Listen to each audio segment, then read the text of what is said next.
Amin.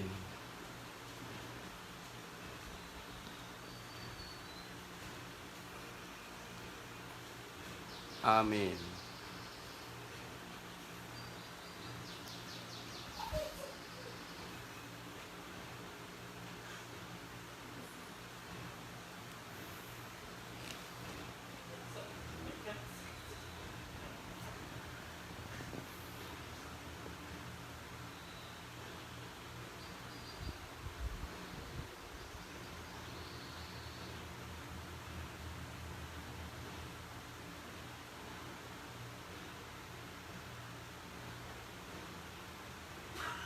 Assalamualaikum warahmatullahi wabarakatuh.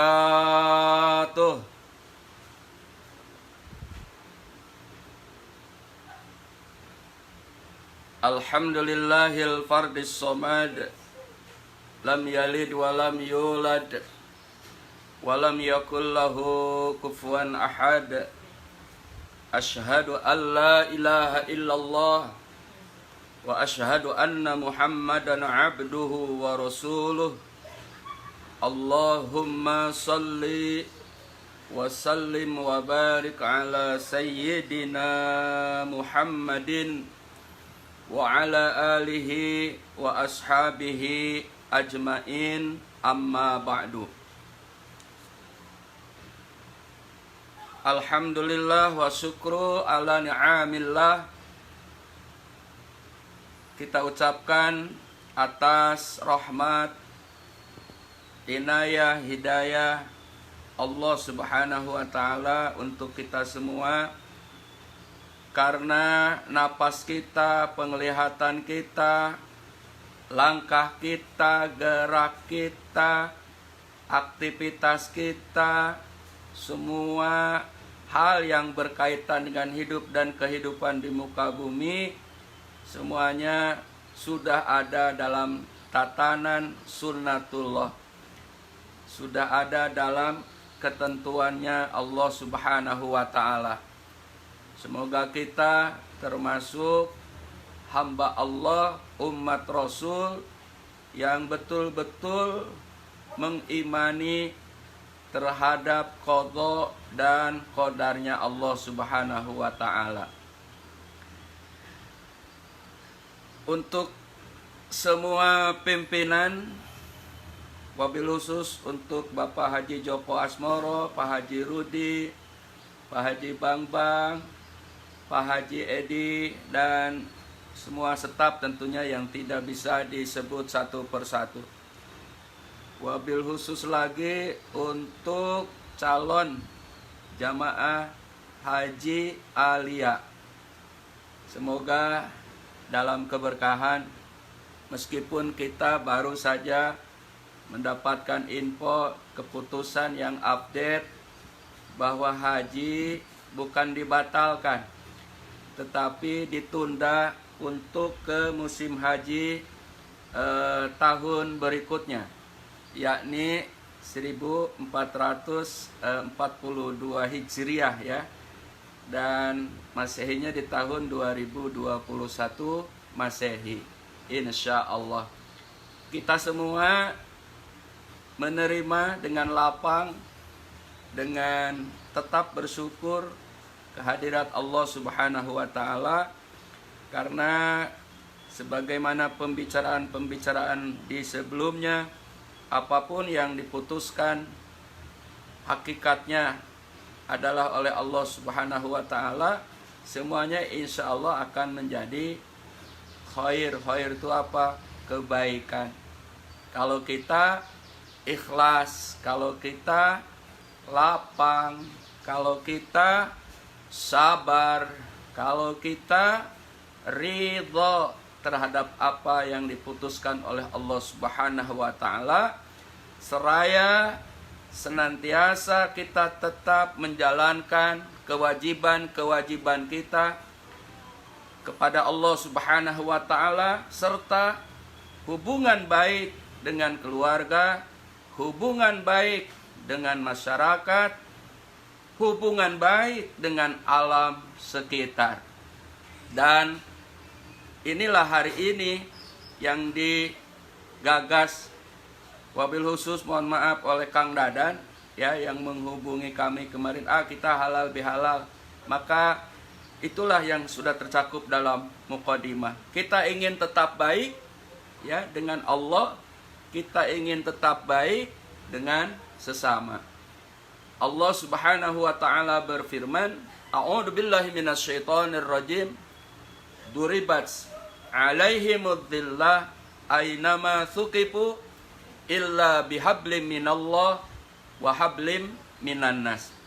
Yang artinya akan ditimpakan kehinaan di mana saja kalian berada, kecuali orang yang tetap melakukan, melaksanakan, mengamalkan dengan baik hubungan dengan Allah, hablum minallah wa hablum minannas, dan hubungan dengan sesama. Dalam kondisi apapun, situasi apapun, sesulit apapun, kalau kita tetap istiqamah hubungan kita dengan Allah dan sesama, maka inilah yang akan menjadi hamba-hamba Allah pilihan. Di dalam Al-Quran diberikan gelar Ibadur Rahman, hamba-hamba yang disayang oleh Allah Subhanahu wa taala, hamba-hamba yang senantiasa dalam rahmat Allah Subhanahu wa taala. Bapak dan Ibu, oleh karenanya hari ini kita bertemu dalam rangka halal bihalal atau dalam rangka silaturrahim. Halal bihalal ini adalah membudaya di Indonesia, dan istilah halal bihalal juga hanya ada di Indonesia. Warisan dari orang tua kita dulu, nenek moyang kita dulu mengadakan satu acara selepas selepas puasa, ngumpul kemudian saling memaafkan. Ya, inilah halal bihalal. Nah, kali ini halal bihalalnya istimewa. Mengapa? Biasanya kita bertemu dan acara yang sudah disusun rapi, ini juga acara, tetapi perbedaannya kita berjumpa lewat udara.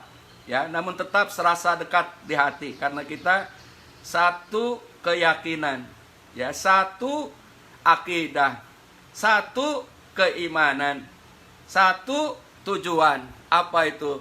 Mardotillah, hanya untuk menggapai ridhonya Allah Subhanahu wa ta'ala. Maka halal bihalal atau silaturahim ini adalah untuk tetap menjalin hubungan harmonis, hubungan yang baik, utamanya kita dengan Allah, utamanya kita dengan sesama. Terlebih saat kita sudah mendapat keputusan bahwa haji ditunda ke tahun depan. Nah, kalau misalnya mohon maaf Alia nih tidak ada komunikasi, tidak ada jumpa, tidak ada keakraban seperti saat ini, maka dipastikan calon jamaah haji Alia merasa ditinggalkan. Tetapi Alia tidak, karena ingin tetap melaksanakan hablum minallah, hablum minannas, terutama dalam saat-saat kondisi yang seperti saat ini. Sehingga kedekatan kita dengan Bapak dan Ibu menyebabkan kita tetap damai, menyebabkan kita tetap tenang, menyebabkan kita tetap diperhatikan, menyebabkan kita tetap optimis bahwa insya Allah haji tahun ini gagal, tahun depan insya Allah berangkat.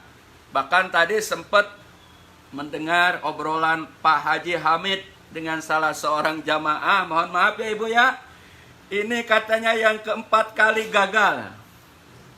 Artinya tahun ini tidak berangkat lagi. Tetapi Ibu menerima. Bahkan Ibu haji gagal, Allah memutuskan qadar yang lain. Suaminya meninggal, suaminya kembali kepada Allah Subhanahu wa ta'ala. Sungguh ini adalah hal yang sangat berat. Ini adalah ujian yang berat, namun akan menjadi ringan kalau kita ridho, kalau kita tawakal, kalau kita senantiasa optimis terhadap rahmat Allah, bahwa dari semua hikmah musibah itu pasti ada hikmahnya. Karena Allah tidak akan membebani seseorang hambanya itu dengan tidak sesuai kemampuannya. La yukallifullahu nafsan illa wus'aha. Bapak dan Ibu calon jamaah haji aliyah yang berbahagia. Oleh karena itu silaturahim akan menjadikan keberkahan.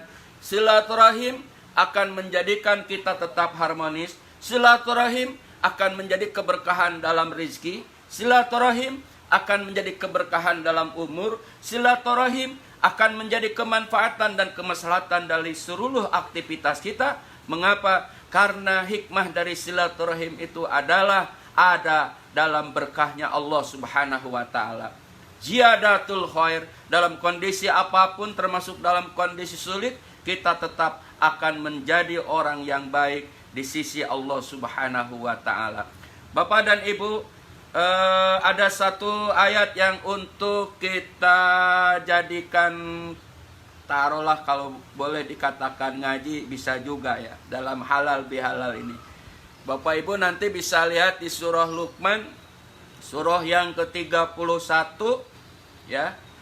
Surah Luqman pada surah yang ke-31 pada ayat ke-34.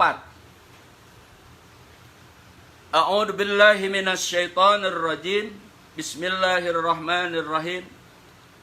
Innallaha 'indahu 'ilmus sa'ah wa yunazzilul ghais wa ya'lamu ma fil arham wa ma tadri nafsum madza taksibu ghadan wa ma tadri nafsum bi ayyi ardin tamut. Innallaha alimun khabir. Shadaqallahul azim. Ini ayat disebut oleh para ulama mafatihul ghaib. Ini ayat disebut oleh para ulama mafatihul ghaib. Ghaib artinya kunci-kunci rahasia kegaiban. Sesuatu yang makhluk Allah tidak tahu. Hanya Allah Subhanahu wa ta'ala yang maha tahu. Sehingga disebut mafatihul ghaib. Kunci-kunci rahasia kegaiban. Allah Subhanahu wa ta'ala menjelaskan beberapa kunci-kunci rahasia kegaiban yang hanya Allah yang maha tahu. Innallaha 'indahu ilmus sa'ah. Yang pertama, sesungguhnya di sisi Allah lah pengetahuan tentang kiamat. Sampai kepada hambanya yang terkasih, kepada hambanya yang sangat disayang, yakni Nabi kita Nabi Muhammad sallallahu alaihi wasallam, Allah pun tidak memberitahukan secara pasti kapan kiamat akan terjadi. Namun yang Allah sampaikan hanya tanda-tandanya. Artinya as-saratus sa'ah.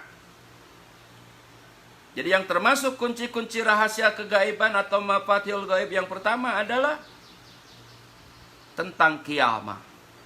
Yang kedua, Allah Subhanahu wa ta'ala berfirman, wa yunazzilul ghais, tentang curah hujan, tentang curah cuaca, yang secara pasti juga hakikatnya yang maha tahu adalah Allah Subhanahu wa ta'ala. Wa ya'lamu ma fil arham, yang ketiga apa yang ada di dalam hati. Lautnya, dalamnya laut bisa diselami, tapi dangkalnya hati orang siapa yang tahu? Tidak ada yang tahu. Hanya kita dengan Allah Subhanahu wa ta'ala. Apa yang ada dalam hati kita saat ini, termasuk saya, Abah Syukur, Bapak Ibu, Pak Dadan, Pak Hamid, Pak Wahyu, Ayah Rusli, semuanya ya. Tidak ada yang tahu persis apa yang ada dalam hati. Termasuk rahasia-rahasia arham, gak ada yang tahu. Kecuali Allah Subhanahu wa ta'ala. Makanya Bapak Ibu, Abu Bakar As-Siddiq kalau setiap sholat selalu janggutnya itu basah kuyup. Ketika ia membaca Iyyaka na'budu wa iyyaka nasta'in. Hanya kepadamu ya Allah kami beribadah, hanya kepadamu ya Allah kami mohon pertolongan. Sebelum ayat ini ada kata-kata Maliki Yaumiddin. Engkaulah ya Allah yang menguasai hari pembalasan. Abu Bakar melihat jauh ke depan tentang nasibnya saat di padang mahsyar, tentang nasibnya saat Allah membagikan buku catatan amal, saat hamba Allah melewati sirat antara mauqif dan surga, yang di tengahnya adalah neraka dengan berbagai macam tingkatan. Abu Bakar menangis karena khawatir dirinya termasuk yang tidak selamat. Abu Bakar menangis juga saat membaca ayat Lillahi ma fis samawati wa ma fil ard. Wa in tubdu ma fi anfusikum aw tukhfuhu yuhasibkum bihillah fayaghfiru liman yasha. Kepunyaan Allah lah langit dan bumi. Lillahi ma fis samawati wal ard. Allah tahu terhadap yang dilahirkan, yang terlihat, yang nyata, atau yang tersembunyi. Wa in tubdu ma fi anfusikum aw tukhfuhu. Allah tahu terhadap apa yang ada dalam hati. Artinya orang tidak tahu, semua orang tidak tahu. Allah Maha tahu. Juga yang terlahir, yang nyata, yang terlihat. Maka kata para ulama sufi, Maha taunya Allah itu sangat berbeda dengan makhluknya. Kita sudah terhalang dengan dinding saja, sudah tidak bisa melihat apa yang ada di balik dinding. Kita sudah di dalam rumah, tidak tahu apa yang di luar rumah. Apalagi terhalang oleh bentangan lautan, gunung. Kita sudah tidak mampu melihat. Allah Subhanahu wa ta'ala berjalannya semut yang hitam dalam keadaan gelap gulita. Allah tahu langkahnya itu semut. Kita sudah tidak tahu. Jangankan semut, jari kita padahal di depan mata kita dalam keadaan gelap gulita, kita sudah tidak melihat jari kita. Sangat-sangat terbatas. Oleh karena itu Bapak dan Ibu, kunci-kunci rahasia kegaiban yang ketiga, yang hakikat Allah yang Maha tahu adalah apa yang ada di dalam arham tadi. Kemudian wa ma tadri nafsum mada taksibu goda, wa ma tadri nafsum mada taksibu goda. Tidak ada yang tahu satu pun apa yang akan terjadi esok, minggu depan, bulan depan, tahun depan. Tidak ada satupun di antara makhluk seantero bumi dan langit apa yang akan terjadi. Jangankan besok, nanti habis maghrib, nanti habis isya, nanti habis subuh, besok, lusa, minggu depan, yesterday, tomorrow, dan seterusnya sampai sepanjang tahun, bahkan sampai hayat berakhir. Hanya Allah yang Maha tahu. Peristiwa saudara-saudara kita yang sudah di Terminal 3, Bapak Ibu masih ingat ya? Kita juga baru dengar berita sudah beberapa jam kemudian jamaah umroh pada baralik deui cenah Abah. Baralik tuh Bu apa Bu? Pulang lagi dari Terminal 3. Ya, ini satu pelajaran sangat berharga Bapak Ibu. Sudah melunasi biaya umrohnya, sudah vaksin, sudah pengurusan paspor, sudah semua peralatan dari travel sudah dibagikan, bahkan sudah ada di Terminal 3, bahkan sudah ada yang ngantri mau masuk pesawat. Tiba-tiba apa yang terjadi? Saudi mengumumkan bahwa umroh dibatalkan sehubungan wabah COVID-19. Kita bisa membayangkan saudara-saudara kita yang sudah di Terminal 3 yang tinggal ngapung, cek orang Sunda tinggal terbang. Sedih, sedih. Nangis? Nangis. Jangankan mereka yang melakukan, artinya pelaku yang akan berangkat umroh, kita yang mendengarnya pun serasa tidak percaya. Ini maha benar Allah. Wa ma tadri nafsum madza taksibu goda. Tidak ada yang tahu satupun di seluruh makhluk Allah apa yang akan terjadi besok. Kalau kita ketika mendengar pengumuman haji dibatalkan atau ditunda tahun depan, tapi kita sudah ngukur-ngukur bahwa haji kemungkinan kecil tahun ini. Mengapa? Karena wabah COVID-19 juga belum ada tanda-tanda hilang. Sehingga ketika diumumkan tidak begitu sesuatu hal yang mengagetkan. Ya Bapak dan Ibu. Tapi hakikatnya tetap ada dalam kudrohnya, pengetahuannya Allah subhanahu wa ta'ala. Termasuk Bapak dan Ibu masalah umur kita. Nah, maka bagi Ibu, mohon maaf Ibu saya lupa nama ya, yang suaminya wafat, tidak ada yang tahu. Bahkan teman kita Ustadz Abu mau masuk Ramadan, ya, mau berbahagia dengan Ramadan, ayahnya meninggal. Ustadz Abu pembimbing umroh di kita. Teman saya di Kanwil, kantor wilayah Departemen Agama DKI Jakarta, yang semula ada di Kemenag Jakarta Timur, kemudian mutasi ke Kanwil, ya, bidang haji, tiba-tiba wafat juga. Tidak sakit, tidak apa, teman kita. Wa mata di nafsum mada taksibu goda. Tidak ada yang tahu Bapak dan termasuk umur kita. Ya, Didi Kempot habis konser amal. Sampai mendapatkan uang 7 miliar untuk konser amal bagi wabah COVID-19. Siapa yang tahu selesai konser amalnya meninggal mendadak. Lahiriahnya jantung. Banyak sekarang yang meninggal mendadak. Kalau yang pasien COVID-19 meninggal, mohon maaf nih kasarnya, wajar aja. Ya, sudah ada tanda-tanda, tapi ini orang yang sehat walafiat tiba-tiba meninggal. Ya inilah bukti dari kebenaran firman Allah subhanahu wa ta'ala.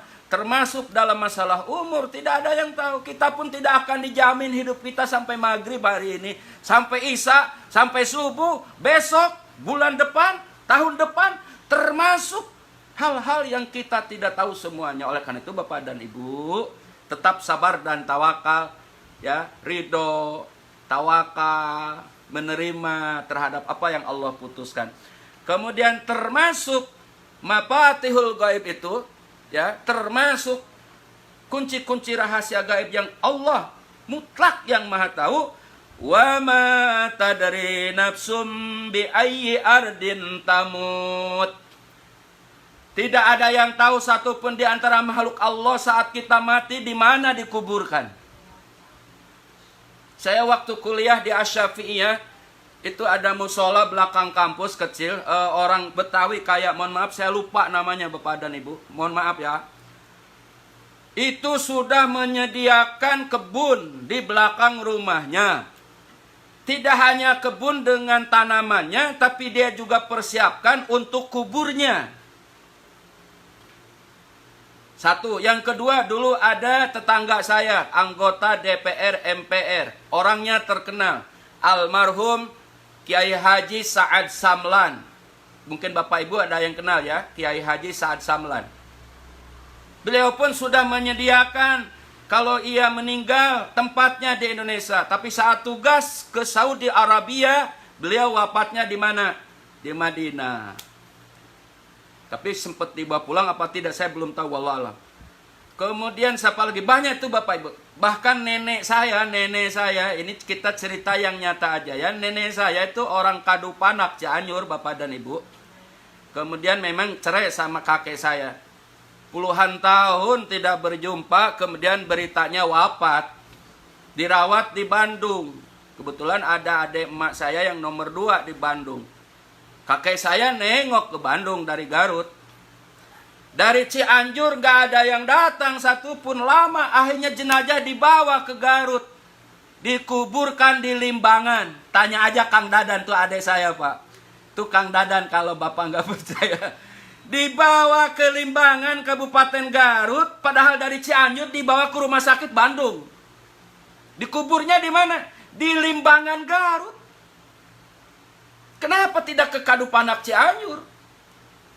Ini contoh yang nyata. Sehingga kiai siapa itu, saya punya saudara dari nenek ini di Cianjur punya pesantren. Lupa. Kang Ujang, ya. Semuanya pada nanya kenapa nggak dibawa ke Cianjur, kenapa nggak dibawa ke Cianjur? Ya karena dia kiai, tahu ayat, tahu kitab, ya udah menerima. Akhirnya semua sepakat yang di Cianjur menerima bahwa ibundanya, neneknya dikuburkan di Garut. Ini satu peristiwa yang nyata. Kemarin yang diceburkan ke laut, di laut Korea apa di laut mana Bapak dan Ibu? Ya nggak ada yang tahu lah. Akhirnya dikuburnya di laut, dicemplungin gitu.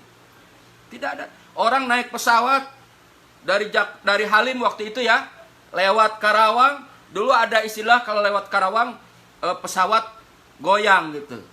Tapi ini tidak goyang dalam candaan, betul-betul ngecemplung ke laut. Berapa ratus yang meninggal saat itu di laut.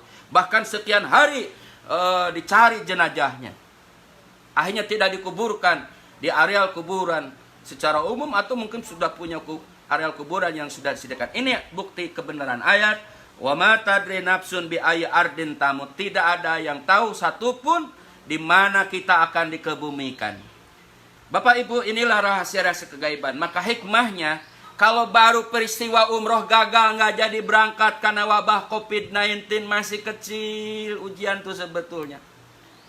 Kalau haji tahun ini tidak jadi berangkat padahal kita sudah bayar sekian juta umpamanya, masih kecil Bapak Ibu, ujian ini belum seberapanya. Ya, karena kehilangan kedudukan, kehilangan jabatan, kehilangan mata pencaharian. Jujur saja, saya dan teman-teman dari leader pembimbing Bapak Ibu, kalau Bapak Ibu melihat hati kita nih para pembimbing ya, ngebimbing udah enggak, umroh juga tidak ya, mau ceramah juga tidak boleh, mau ngaji kitab enggak boleh. Cuma itu kan kegiatan kita ini, akhirnya habis kegiatan kita secara logika ya, secara logika habis. Tapi maha luas rahmat Allah, Allah maha luas. Bahkan kata para ulama, kalau saat kita dalam musibah ini, hitung-hitung aja nikmat Allah yang telah diberikan kepada kita jauh lebih besar. Napas kita, penglihatan mata kita, langkah kaki kita, kita masih bisa ngumpul dengan keluarga, bahkan hikmahnya bisa ngumpul dengan keluarga. Karena nikmat Allah itu, walaupun lautan dijadikan tintanya, pepohonan dijadikan penanya, mencatat nikmat Allah tidak akan terhitung sekalipun dengan alat yang canggih komputer. Bahkan keburu komputernya rusak, profesor yang menciptakan komputernya juga keburu meninggal. Tidak ada yang mampu menghitung nikmat Allah. Jangan jauh-jauh lah. Sampai saat ini kita ini orang yang lemah, sangat lemah. Karena Bapak Ibu, dengan adanya wabah COVID-19 ada 3 pelajaran sangat berharga bagi kita. Satu, mengingatkan kepada kita agar kita senantiasa bersyukur atas karunia Allah dalam kondisi apapun. Yang kedua, dengan adanya wabah COVID-19 ini mengingatkan kepada kita bahwa makhluk lemah. Sehingga Haji Omah Irama menciptakan lagu dari hasil munajat setelah tahajud. Judulnya lagunya Corona, yang sempat meledak di YouTube, Pak. Ya, manusia sedikdaya apapun ternyata dengan adanya wabah corona mengingatkan kita bahwa makhluk lemah. Bagaimana Amerika kutar-ketir dengan corona, bagaimana Italia kutar-ketir dengan corona, Menteri Kesehatan Iran yang kena corona, Wakil Perdana Menteri Israel yang kena corona, Menteri Perhubungan Indonesia yang kena corona, Wali Kota Bogor yang kena corona, Bupati Karawang yang kena corona. Berapa dokter 42 di Jawa Tengah kena, di Jawa Timur kena, para medis kena, padahal dia ahli kesehatan, seharusnya dia mampu menjaga dari wabah corona. Tapi ternyata makhluk lemah. Ini yang kedua. Yang ketiga, dengan adanya wabah corona mengingatkan kepada kita bahwa kita akan mati, bahwa kita akan meninggal. Sehingga dengan gagalnya haji masih kecil Bapak Ibu, gak jadi umrah saudara-saudara kita, ujian itu masih kecil. Ada ujian yang paling besar buat kita yang harus kita perjuangkan.